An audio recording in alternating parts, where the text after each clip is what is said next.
Hoy os contamos una historia que conmocionó a España y dejó una cicatriz imborrable en el corazón de una nación. Una historia de aparente normalidad que se desmoronó para revelar una de las tragedias más oscuras y complejas de nuestro tiempo. Nos referimos al caso Assunta Basterra Porto, el asesinato de una niña de tan solo 12 años que, en septiembre de 2013, se convirtió en el epicentro de un misterio que desafía la comprensión humana. Santiago de Compostela, una ciudad conocida por su espiritualidad y belleza, se vio envuelta en una pesadilla cuando la pequeña Assunta fue encontrada sin vida en una pista forestal. Lo que hizo este caso aún más perturbador fue la identidad de los principales sospechosos, sus propios padres adoptivos, Alfonso Basterra y Rosario Porto. Este no es un crimen cualquiera, es una trama que involucra a una familia de clase alta, una niña brillante y talentosa, y un acto de violencia inimaginable que fue perpetrado, según la justicia, por quienes debían protegerla. A lo largo de este documental, desgranaremos cada capa de este intrincado rompecabezas, explorando los antecedentes, los escalofriantes hechos, la meticulosa investigación policial, el mediático juicio que mantuvo a todo un país en vilo y el impacto duradero que este caso ha tenido en la sociedad española, incluyendo la reciente adaptación de Netflix. Prepárense para adentrarse en la oscuridad de un crimen que aún hoy, una década después, sigue planteando interrogantes y erizando la piel.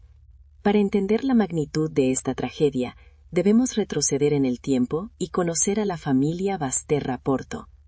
Assunta Basterra Porto nació en China en 2000 y fue adoptada en 2001, con apenas 9 meses, por Rosario Porto Ortega y Alfonso Basterra Camporro, un matrimonio acomodado y con buena posición social en Santiago de Compostela.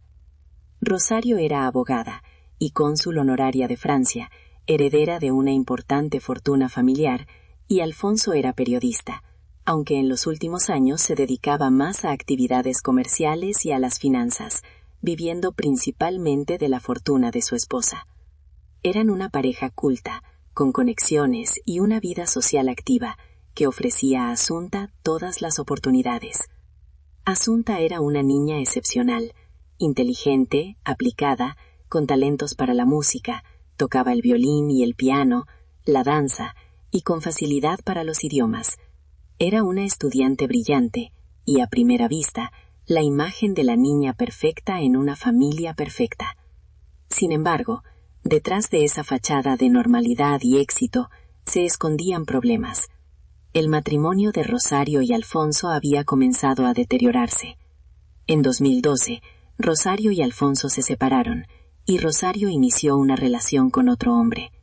Esta separación, sin embargo, fue efímera y no del todo clara, pues Alfonso, a pesar de la ruptura, seguía teniendo un papel central en la vida de Rosario y Assunta, viviendo muy cerca de ellas y manteniendo una dinámica familiar peculiar.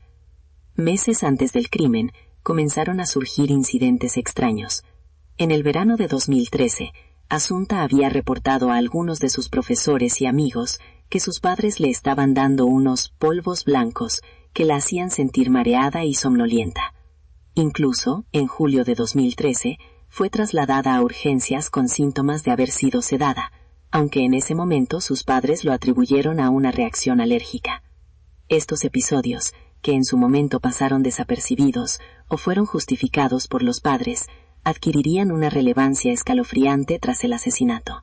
La niña había perdido peso, se la veía cansada, y en algunos testimonios posteriores se habló de un cambio en su comportamiento, de una tristeza latente. La relación entre Rosario y Alfonso, aunque formalmente separada, parecía estar marcada por una codependencia insana, especialmente por parte de Alfonso hacia Rosario, y una fuerte injerencia en su vida. Los antecedentes financieros de Rosario, la herencia de sus padres y el estilo de vida de la familia también se convertirían en puntos de interés para la investigación, sugiriendo posibles motivos económicos detrás de la tragedia. La imagen de la familia perfecta se desdibujaba para revelar una red de tensiones y secretos que culminarían en el más inimaginable de los crímenes. El fatídico día, el 21 de septiembre de 2013, comenzó, en apariencia, como un sábado normal. Rosario Porto y Alfonso Basterra denunciaron la desaparición de su hija Asunta esa misma noche, alrededor de las 22:30, en la comisaría de la Policía Nacional de Santiago de Compostela. Según su relato inicial, Asunta había pasado el día en casa de Alfonso, comiendo con él y estudiando. Por la tarde, la niña se fue sola a la casa de su madre, Rosario, que se encontraba en el centro de Santiago, para recoger unos libros y materiales de estudio. La versión de Rosario era que, tras recoger los objetos, Asunta le dijo que iba a dar un paseo y que no la había vuelto a ver. Alfonso, por su parte, afirmó que no había tenido contacto con Asunta desde que la niña se despidió de él por la tarde. Sin embargo, desde el primer momento, las versiones de los padres eran inconsistentes y estaban plagadas de contradicciones. La policía activó el protocolo de búsqueda, pero la naturaleza de la denuncia, tan tardía y con explicaciones tan vagas, ya levantó sospechas. La madrugada del 22 de septiembre, el cuerpo sin vida de Asunta Basterra fue descubierto por 2 personas en una pista forestal del municipio de Teo, a unos 5 kilómetros de la casa de campo de Rosario Porto en Montouto. El cuerpo estaba parcialmente cubierto con hojas y ramas en una zona de difícil acceso, lo que sugería un intento de ocultamiento. El hallazgo del cadáver confirmó los peores temores y transformó la desaparición en un caso de asesinato. La autopsia reveló que Asunta había muerto por asfixia y que había sido sedada con una dosis letal de orfidal, lorazepam, un ansiolítico. Los niveles de este medicamento en su organismo eran tan elevados que resultaba imposible que se los hubiera autoadministrado. Además, se encontraron indicios de que la niña había sido atada, ya que había marcas en sus muñecas y tobillos. La hora de la muerte se estimó entre las 19 y las 20 horas del 21 de septiembre. La investigación de la Guardia Civil se centró rápidamente en el entorno más cercano de la niña, sus padres. Las cámaras de seguridad del centro de Santiago de Compostela fueron cruciales. Contradiciendo su declaración inicial,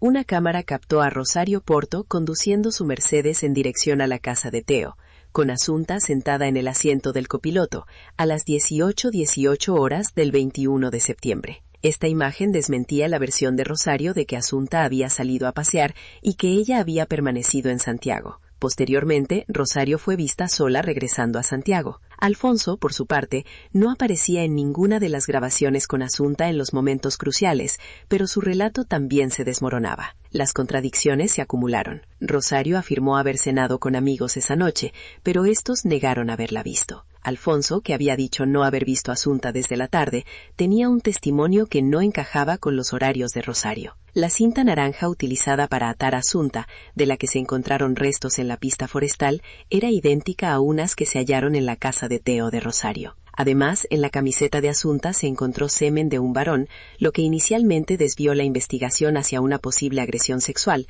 pero esta pista fue descartada cuando se comprobó que el ADN coincidía con el de un hombre ajeno al caso y que fue una contaminación de laboratorio. El relato de los padres se desintegraba con cada nueva prueba, dibujando un escenario cada vez más oscuro. La imagen de 2 padres desesperados buscando a su hija se transformó en la de 2 individuos atrapados en una red de mentiras. La escena del crimen, meticulosamente analizada, junto con las pruebas forenses y los testimonios contradictorios, apuntaban a una conclusión devastadora.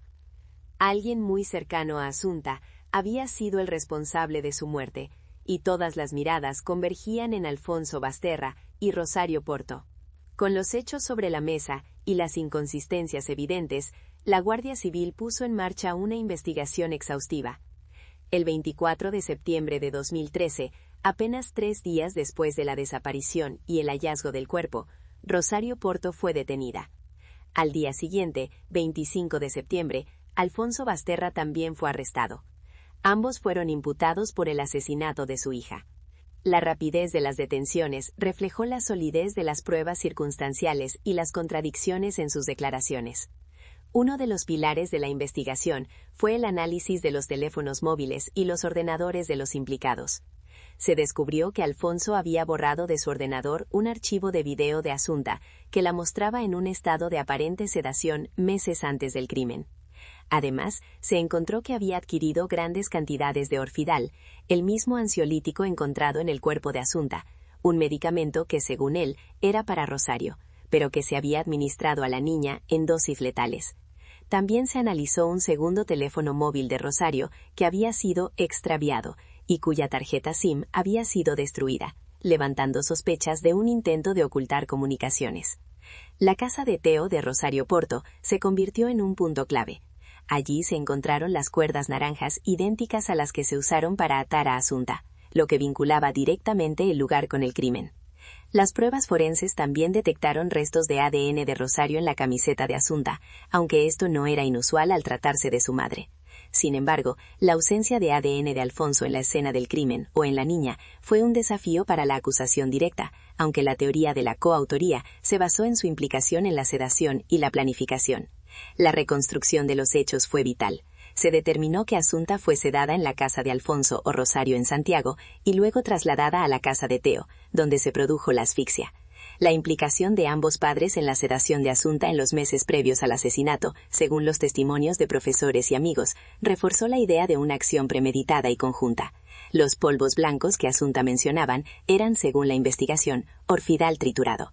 La niña había sido drogada repetidamente antes de ser asesinada, lo que indicaba una planificación macabra. La investigación también tuvo que lidiar con la complejidad de un crimen sin un móvil claro. Aunque se especuló con motivos económicos, la herencia de Rosario y el deseo de Alfonso de asegurar su futuro económico a través de ella, o incluso con la posibilidad de que Asunta fuera un estorbo para la vida de ambos, especialmente para Rosario en su nueva relación. Ninguno de estos motivos pudo ser probado de manera concluyente. La acusación se centró en la coautoría y la premeditación, argumentando que ambos padres actuaron de común acuerdo para acabar con la vida de su hija.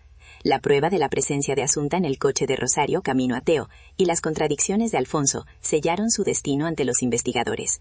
El juicio por el asesinato de Asunta Basterra comenzó el 29 de septiembre de 2015 en la Audiencia Provincial de A Coruña. Fue uno de los procesos judiciales más mediáticos de la historia reciente de España, con una enorme expectativa pública y un seguimiento constante por parte de los medios de comunicación. Alfonso Basterra y Rosario Porto se sentaron en el banquillo de los acusados, enfrentando cargos por asesinato con alevosía. La acusación, liderada por el Ministerio Fiscal y la acusación popular, presentó un sólido arsenal de pruebas circunstanciales.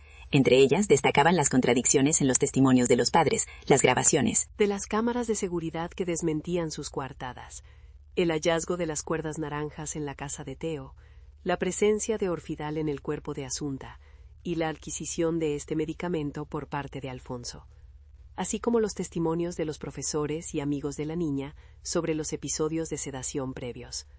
Se argumentó que ambos actuaron de forma concertada y planificada para acabar con la vida de su hija, con Rosario siendo la ejecutora material de la asfixia y Alfonso el inductor y colaborador necesario en la sedación. La defensa, por su parte, intentó desacreditar las pruebas, argumentando la falta de un móvil claro y la ausencia de pruebas directas que conectaran a los padres con la asfixia. Rosario Porto alegó amnesia en ciertos momentos clave, y Alfonso Basterra mantuvo una actitud desafiante, negando vehementemente su participación. Sin embargo, las incoherencias en sus relatos y la acumulación de indicios en su contra fueron demasiado contundentes. Tras un mes de intensas sesiones, el 30 de octubre de 2015, el jurado popular emitió su veredicto. Culpables. Consideraron probado que Alfonso y Rosario habían acordado o planificado la muerte de Asunta, la habían sedado y finalmente asfixiado. El 11 de noviembre de 2015, la Audiencia Provincial de A Coruña dictó sentencia, condenando a Alfonso Basterra Camporro y a Rosario Porto Ortega a 18 años de prisión, por un delito de asesinato con el agravante de parentesco. La sentencia fue ratificada posteriormente por el Tribunal Superior de Justicia de Galicia y el Tribunal Supremo, confirmando la culpabilidad de ambos padres en este horrendo crimen. El caso Asunta Basterra Porto dejó una marca indeleble en la sociedad española. Más allá de la condena judicial, el porqué de este asesinato sigue siendo un enigma para muchos. ¿Cuál fue el verdadero móvil que llevó a dos padres, aparentemente cultos y acomodados, a quitarle la vida a su propia hija adoptiva? Las especulaciones han sido muchas, desde motivos económicos relacionados con la herencia familiar de Rosario, hasta la posibilidad de que Asunta se hubiera convertido en un estorbo para sus vidas o sus relaciones personales. Sin embargo, ninguna de estas teorías ha sido probada de manera concluyente, dejando un vacío perturbador en la comprensión de la motivación. El impacto del caso trascendió lo judicial. generó un intenso debate sobre la adopción, la protección de la infancia y la capacidad de la justicia para desentrañar crímenes complejos sin un móvil evidente. La imagen de Asunta, una niña brillante y sonriente, contrastaba brutalmente con la oscuridad del crimen y la frialdad de sus verdugos. La sociedad española se vio obligada a confrontar la idea de que el mal puede residir en los lugares más insospechados, incluso dentro del seno familiar. La historia de Rosario Porto tuvo un trágico epílogo. Tras años de reclusión, marcados por varios intentos de suicidio y un profundo deterioro psicológico, Rosario Porto se quitó la vida en prisión, el 18 de noviembre de 2020, en la cárcel de Brieva, Ávila. Su muerte cerró un capítulo personal de sufrimiento y culpa, pero no resolvió los interrogantes que aún rodean el caso. Alfonso Basterra, por su parte, continúa cumpliendo su condena en la prisión de Texeiro, a Coruña, manteniendo su inocencia y sin mostrar arrepentimiento, lo que añade otra capa de frialdad y misterio al relato. Recientemente, el caso ha vuelto a la palestra pública, gracias a la serie de Netflix estrenada en 2024, El caso Asunta. Esta producción ha reavivado el interés y el debate, acercando la complejidad del crimen a nuevas audiencias y recordando la brutalidad de los hechos. El legado del caso Asunta es un recordatorio sombrío de la fragilidad de la vida, la oscuridad que puede albergar el alma humana y la incansable búsqueda de la verdad y la justicia, incluso cuando las respuestas son dolorosas e incompletas. Es un caso que, a pesar de las sentencias, sigue siendo un espejo de nuestras propias inquietudes y miedos más profundos.